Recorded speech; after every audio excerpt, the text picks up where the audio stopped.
Wonten paridamel menapa? Wong Prabu dene paduka paring dawuh mekaten. Gatotkaca wonten timbalan. Antarja wonten timbalan. Wektu dina iki Petruk karo Bagong moyak kelawan tindake Kyai Prabu Ndrawati. Ing nalika semana rawuh ning Praja Ngamarta kepengin nyuwun ngampil pustaka Jamus Myang Jimat kelima sada. Kacarita Praja Ndrawati ketaman pegebluk akeh para kawling esuk loro sore ketiwasan sore loro esuk nandhang pralaya. Mongko bisane waluya nirmala temajati yen to tinumbalan pustaka Jamus kelima sada. Malah iki mau mewahe dadi geger ana ing kedaton negara Ngamarta. Liripun kados pundi dene paduka paring dawuh mekaten. Ngerti yo? Yen to wektu dina iki Pandhawa ora jangkep 5. Lho, Pandhawa mboten jangkep gangsal. Lho, Pandhawa mboten jangkep gangsal kados pundi Wa Prabu? Sik Pakde, Pandhawa kok ora genep 5 iki ana apa? Antasena piye? Nek kowe arep njaluk keterangan Pandhawa kok ora genep 5 kuwi njaluk keterangan karo bapakmu. Pak, apa? Pandhawa kok ora genep 5 iki ngopo? Pancen bener ngendikane Pakdimu Mandura. Pandhawa ora genep 5. Terus pamanmu Bumila tawu tak tundung lunga. Mak Cilik Sediwa, ya. Dasare wani nyentulani rembuge bapakmu Jodipati. Kok nyentulani rembuge bapak Jodipati ngrebuk perkara apa? Kresna kakangku tekan negara Ngamarta. Kepengin nyuwun ngampil pustaka Jamus kelima sada kabeh wis arujuk. Barep kakangku aku Janaka Nekula kabeh padha mathuk lan rumajung. Ya ming mak cilikmu Sediwa ingkang kekakian gunem tanpa guna. Ora sarujuk lan ora mathuk pustaka Jamus kelima sada diboyong dening Kresna. Nganti akeh-akeh ature mak cilikmu Sediwa nganti gawe gempung rasane bapakmu ing Jodipati. Kowe ngerti watake bapakmu. Aku yang dicentulani rembug karo sapa wae mesti ora bakal tak anggap gedene, mesti bakal tak tundung lunga. Mula ora ngomongake nadyan kuwi makmu cilik dhewe yen pancen wani karo bapakmu mesti tak tundung lunga. Oh sik, perkarane aku tak takon. Mak Cilik Sediwa tok tundung lunga dasare perkarane apa? Wani karo aku. Wani karo bapak ki perkarane apa? Sing dirembug apa? Mak cilikmu Sediwa ora sarujuk pustaka Jamus kelima sada digawa dening Kresna kakangku. Apa mak cilikmu Sediwa ora ngerti yen to Kresna iki gedhe lelabuhane tumrap negara Ngamarta. Wis ping pira Pandhawa nandhang pepeteng Kresna mesti madhangake. Wis ping pira Pandhawa nandhang ribet Kresna mesti gawe padhang. Wah, dikira Pandhawa ora ngerti males kabecianing nata Ndrawati.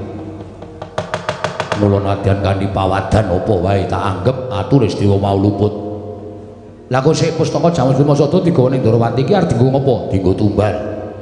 Dienggo tumbal perkara Ndrawati ketaman pegebluk. Terus mak cilik ora entuk. Yo. Pak, apa? Nek tak pikir kok bener mak cilik timbane bapak.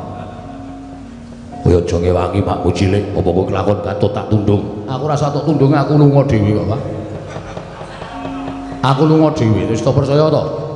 Wah, Antasena, piye Pakde? Pamanmu Sediwa pancen luput, kosek nek didelok tata lahir pancen luput. Nek ditonton saka batin urung karuan luput. Lho, dasarmu apa urung karo luput? Dasare Mak Cilik Sediwa kowe nuwun sewu, arepa Pandhawa 5 cacah iki wong pinter-pinter, wong sekti-sekti.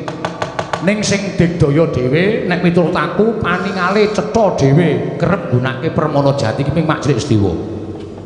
Mula Mak Cilik Sediwa ngendika kaya ngono kuwi mesti nganggo pawadan, nganggo dasar. Dasare pustaka Jamus kelima sada digawa ning negara Ndrawati ming didadekke tumbal. Monggo didadekke tumbal ki apik-apike ming dipendhemke ora bakal bali meneh. Mula Mak Cilik Sediwa nggone gondeli pustaka Jamus kelima sada kuwi tak anggap bener. Tak anggap bener.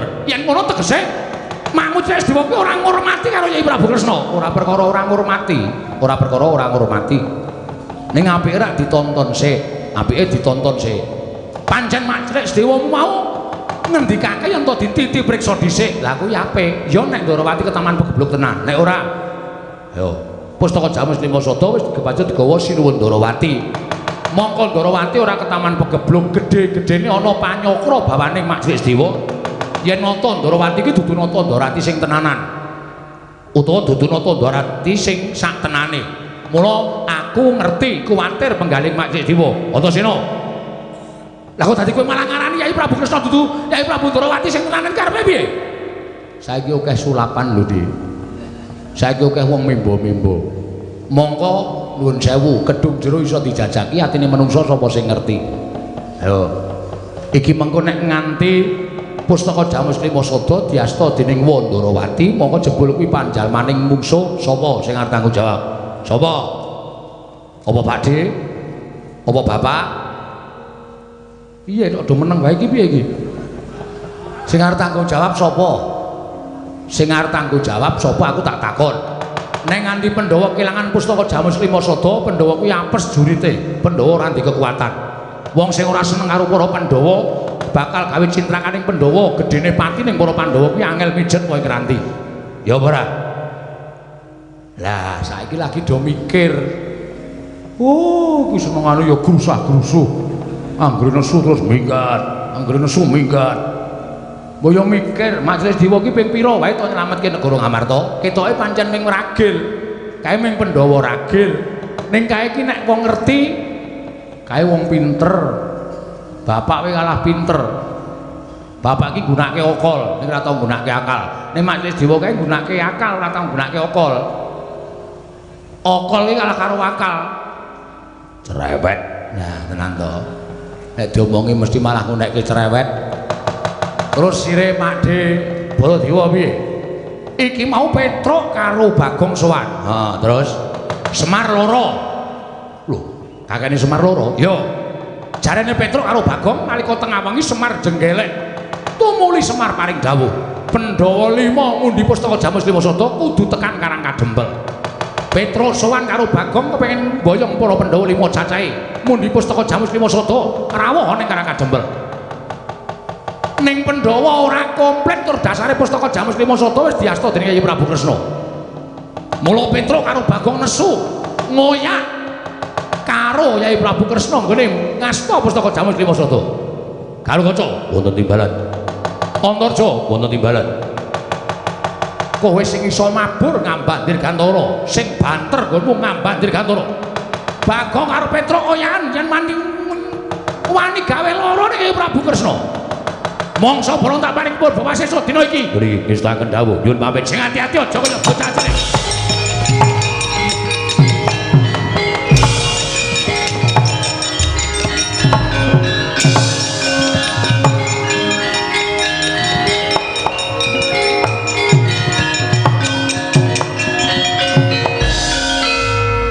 Iki kok ora mangkat ki piye? Aku awan iki ra mlebu kok. Lho. Ora mlebu piye? Moh. Aku ora arep melu-melu perkara iki. Tur dasare nuwun sewu, nek aku nyikara karo Petruk karo Bagong kok kayane kuwi ora watake Antasena Pakde. Jane perkara iki iso dirembuk sing apik-apik. Ning Petruk karo Bagong ngoyak Yai Prabu Kresna, ngoyak ya ben wong dasare dheke ya butuh. Nek Petruk karo Bagong kuwi ora mboyong Pandhawa 5 cacahe sinambi mundi Pustaka Jamus Lima Sada ning Karang Kadempel. Semar lara, kakekne Semar lara. Mongko kembange wong lara ki tekaning pati. Nek nganti Semar ora ana sapa sing kelangan? Tak takon. Sampeyan ki wong tuwa-tuwa isane ming grubyuk rono ora nganggo akal. Kae meneh sing mburi kae. Ngopo? Cendasmu karo wong tuwa wani. Aku wani karo bapak ki bola-bali wani ki mergane aku mengeling karo bapak. Sune iki aja nganggo okol, nganggo akal. Iki nek nganti Kakang Garukaca, Kakang Antarja mentala karo Petruk karo Bagong, kriwikan dadi grojokan geguyon dadi tangisan. Nek nganti Semar ngerti, Petruk karo Bagong dikaniaya karo Kakang Garukaca Kakang Antarja, Semar terus tumuli mari leloro ngamuk ning Amarta sapa sing arep ndoke Semar. Lah. Wah, wis parah iki ora. Parah piye? Wis kono mangsa bodho, ning nyuwun ngapura, aku ora melu-melu perkara iki, Pakde.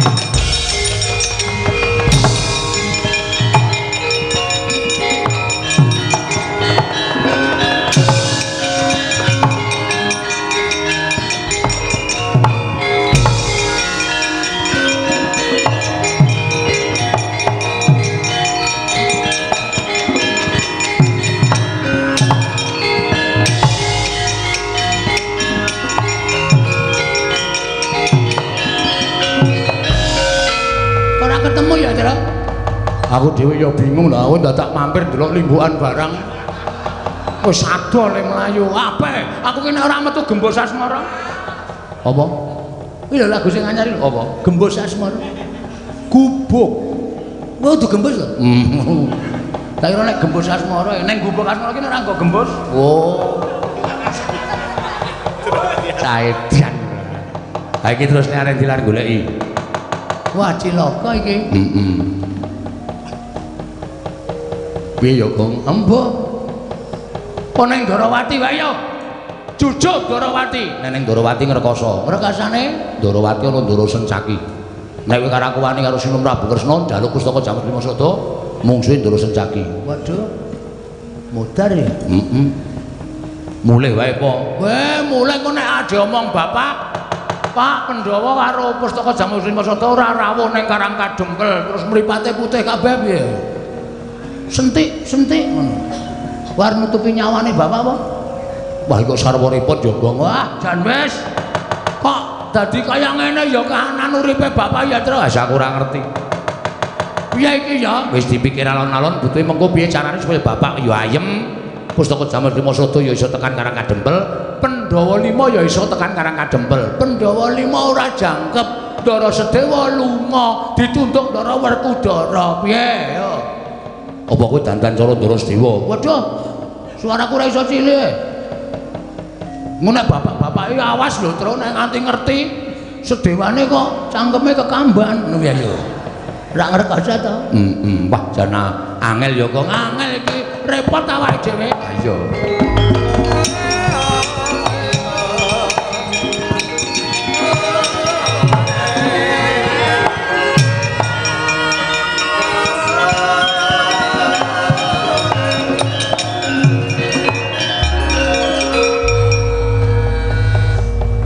Bekti kula kunjuk, Ndara. Ha iya tak tampa. Tiba wedhe-wedhe Yayi Patih Angling Darma. Cah pedhok ora. Ngapain? Lungguh kisor, lungguh kualat. Ada siapa? Mengo. Wih. Bose. Ngapa ya, Tru? Ah mestine dikongkon karo Werkudara. Antasena, Petruk karo Bagong keplak ana ning dalan. Wani nusul arep ngoyak sinuwun Prabu Ndarawati. Waduh. Nek liyane iki aku rada wani. Nek iki mantan gentho iki ha ya. Merkoso awake dhewe. Slamet to, Kang. Pangestune Ndara Antasena wilujeng. Petruk slamet. Pangestunipun Ndara Antasena wilujeng, Den. Enten apa? Aja duwe panyokra bawa sing elek karo aku ya, Tru. Lah nyatane sampean tiba-tiba datang teng mriki, rawuh mriki lho ya matratap to. Wong kula lagi wae gawe geger ngamarta. Dikongkon keng bapak, heeh. Dikongkon Ndara Werkudara. Maune iya. Terus sampean sagu. Mah modar aku, Tru. Niki mawon, niki sing dipateni pertama. Ampun dipateni Ndara nembe nggih sinau. Kuwi kuno banget lho Gong kuwi. Kadang kala ya masuk wong aja sembuang sing kuno-kuno. Ya. Kowe tak kandhani aku tekan kene iki arep jarwani karo kowe, ngabari karo kowe. Nggih. Kowe digoleki Kakang Gaca karo Kakang Antarja. Waduh. Kakang karo Gaca Kakang Antarja dikongkon bapak kon goleki kowe, dikongkon karo Siwa Mandura kon goleki kowe. Gatotkaca Antarja, Petruk Bagong golek ana. Yen ketok mlayu ngoyak karo adhiku Yayi Kresna, Petruk karo Bagong Jatasana. Sing muni ngoten Siwa Mandura.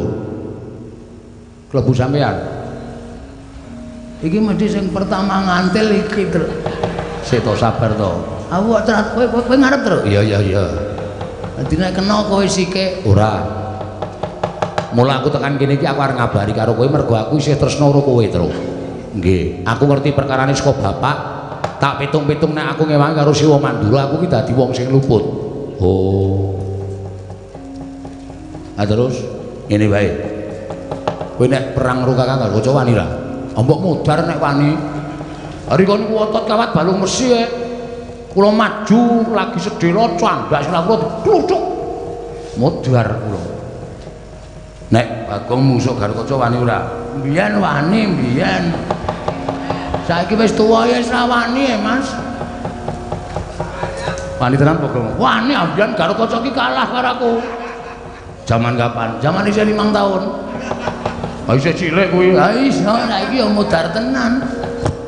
Kalah aku wis ora wani. Nek ora wani mongko iki engko do goleki kowe. Waduh cilaka. Ngene bae. Aku tak ngadeg nang kene, engko nek Kakang Kaca Kakang Antarja tekan kene men bingung. Carane bingung, kowe tak dandani cara Gatotkaca karo Antarja. Engko tak anggap nek wong loro kae Gatotkaca Antarja palsu. Matuk. Ning kula Antarja. Aku wae suaraku ora iso gedhe lho, Tru.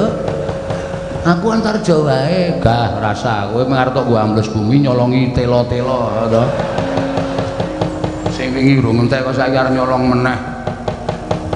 Aku gak kaca. Wis yo.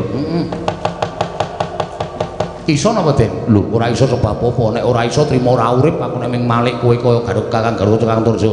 Oh, nggih. Do ngampet tambegan.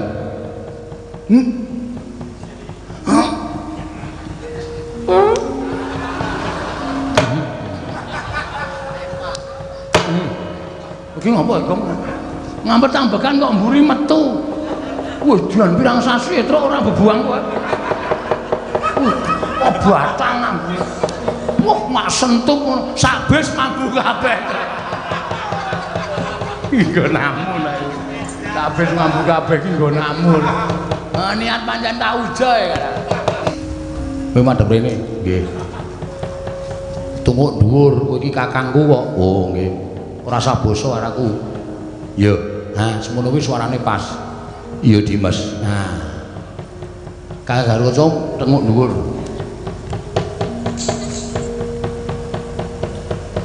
Kakang Gatotkaca.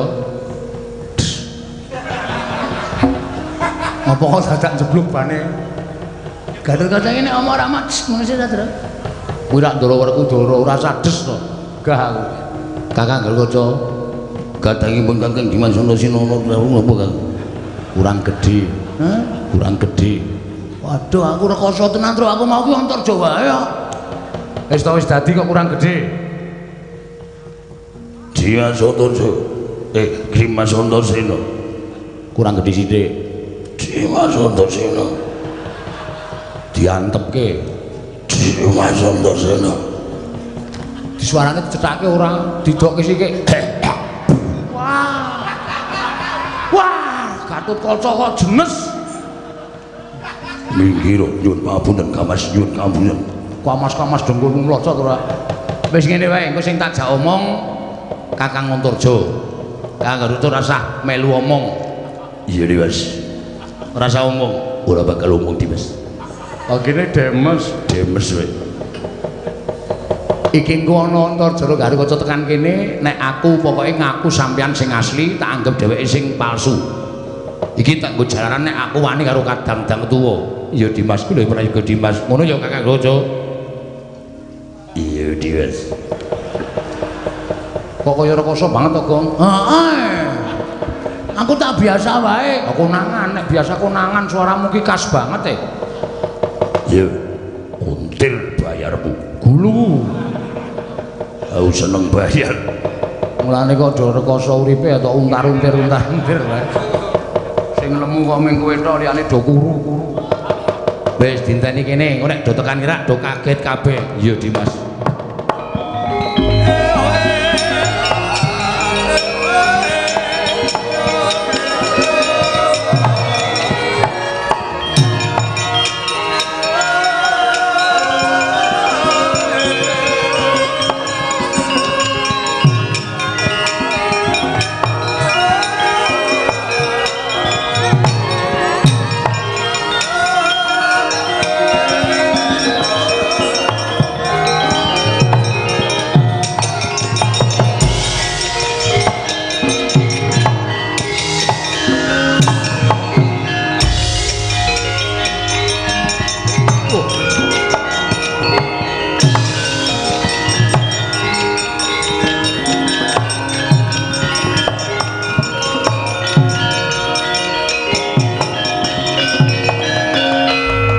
mianggat kurdo sroma bangga wakut gati nyomawukat gati nyomawukyat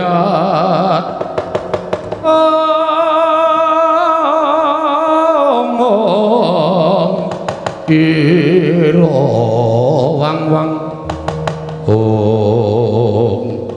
gugu karepe dhewe Dimas Antasena karepe si Adipi lha kok dadi kaya ngene kahanane Dimas iki piye lha kok dadi kaya ngene kahanane kok sik aku wit mau iki ora tau pisah karo Kakang Antarja Kakang Garuca kowe ditimbali karo bapak dikongkon karo Siwa Mandura aku ora tau pisah lha kok dadi iki ning Gatotkaca Dimas iki sapa lha kok wani membo rupa lawan pun Kakang iki sapa Dimas wis rasa Dimas Antasena iki sapa iki kok wani modho rupa modho rasa karo pun Kakang sik Kakang meneng wae iki kok dadi aku bingung ana Antarja loro ana Gatotkaca loro iki karepe piye monggo nyatane aku ora tau pisah karo Kakang Gatotkaca Kakang Antarja kok iki ana Antarja Gatotkaca sing teko ning papan kene cetha kulit telik Mangindrajala ingkang memba kadangku loro yen ngono apa kelakon tak jotosi wong telu aduh pasti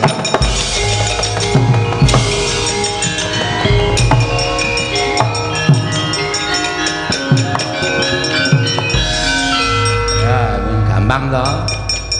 Ulah kok ming gampang banget Dimas. Ngapusi wong loro kae iki gampang kae iki cah digdaya ning nuwun sewu kurang pergaulan. Iya Dimas dengkulmu mlocot kuwi. Wis ora ana mungsuhe kok Dimas. Ayo salin. Salin, Gong. Hah? Salin. Mbok aku tak ngene iki wae. Arep ngopo kowe ora? Salin.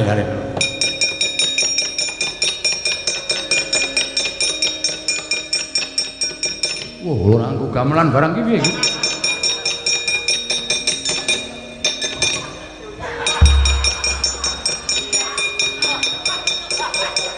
Kecekel e, Truk. Tapi arep dadi Gatotkaca kok emoh salin ora. Kaya asik e. Aku dari Gatotkaca dadi ganteng banget e. Ayo golek-golek cewek. Oh, harus niatmu pancen arep sapenake dhewe ora. Wis. Ning iki urung rampung. Lah terus kaengko nek wong loro kaengko do kandha karo Pakde Baladewa karo bapak.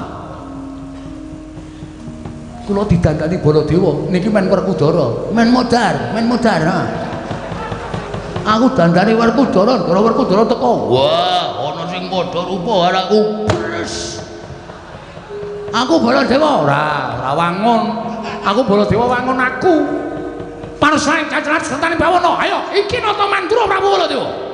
Sapa sing wani karo Nata Mandura Prabu Baladewa maning Pituwasi Jalatrana Mangkrasana. Weh, adalah persis. Oh, aku cocok Petruk sing dadi Baladewa. Waduh, entuk dukungan. Ayo coba kowe coba lho. Ana semane jajalan rezeki ndang bawana iblis anak bodho jajan. Iki Prabu Baladewa. Lah bablasan to Baladewa. Hah? Baladewa. Kowe mau muni piye? Baladewa. Wah, ketrucut kuwi. Baladewa wani Pituwasi ora iso, aku sing dadi Baladewa. Kula Baladewa nggih. Yo. Bagong bapak. Berarti aku nek dadi Werkudara nek nyeluk sampean Antasena. Heeh. Ya pokoke dadi bapakku sementara. Siap. Ning yo ngenteni dhisik, nek kaene ora do lapor kowe tiwas tak dandani dak malah gleleng. Dinteni dhisik.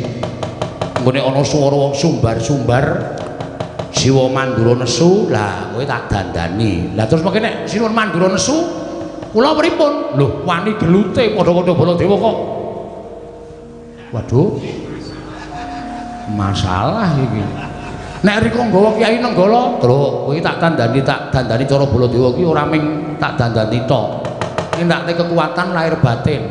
Dadi kowe ya digdaya. Ah terus nek Ndara Werkudara nesu, amen tandangi sing dadi Werkudara. Kula dikai kekuatan ya. Kekuatane dipek Petruk kok wis entek. Aku kok ameng-ameng nyawa tresna-tresna iki. Ayo nyatane ngono kok wis ora apa-apa. Petruk kandhong bolong. Bagong kowe menyang ndi? Wah, dalah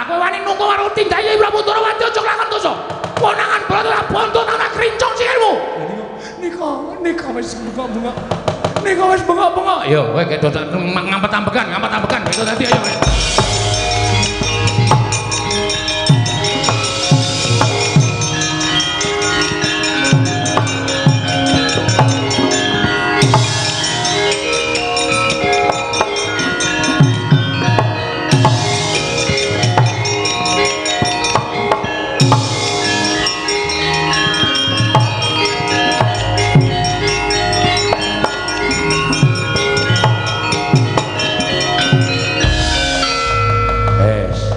Ning iki aku ora melu-melu lho, Tru.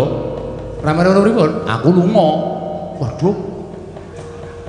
Lunga pripun? Lah kula njur nek diwaneni jak glut-glut ora apa-apa, ora nek kowe kalah. Wah.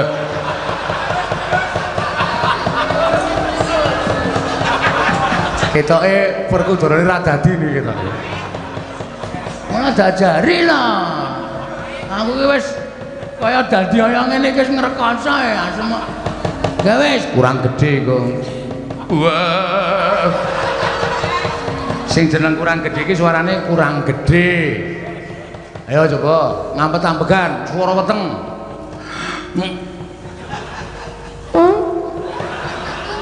Gedhe ta? Gedhe ning mambu.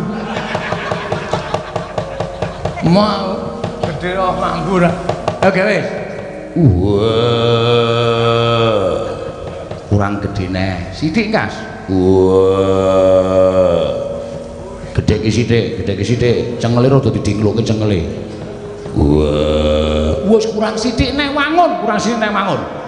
Wah. Baladewa kakangku.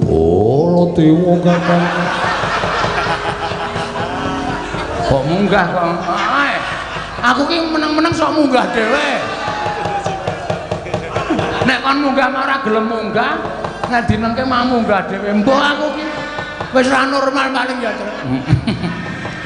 Wis kono do rembukan. Awara mlebu ki. Iki diloske lho saiki iki. Heeh, wah, entasane ora tanggung jawab iki. Wis ora apa-apa, diniati wae le. Oh iya. Kadangipun Kakang Yayi Werkudara.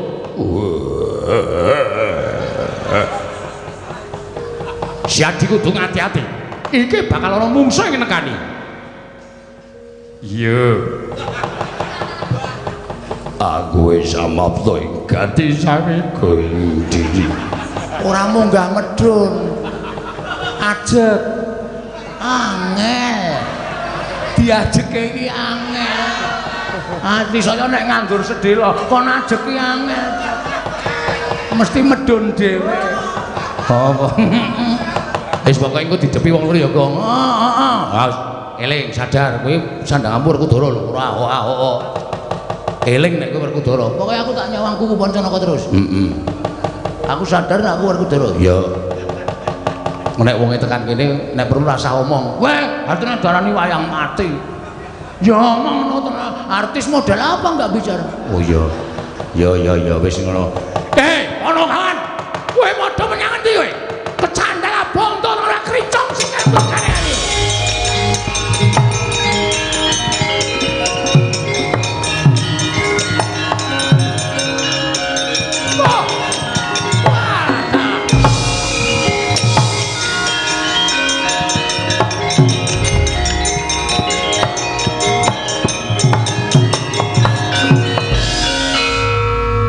Aku tak melayu. Werkudara sanek. Wah, setan. Ana sing padha rupa karo aku. Njaluk tak untapke nyawane. Iki sapa iki? Iki sapa? Lah kok sak kepenake dhewe. Ayo lungguh.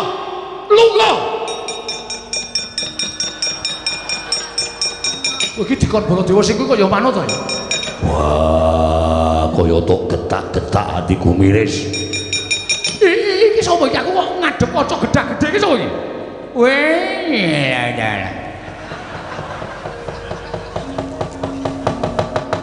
takon karo aku Nata Mandura Prabu Baladewa. Wah, setan alasku arepe dhewe. Aku Baladewa. Aja ngawur-ngawur aku Baladewa. Sing mburi kae sapa?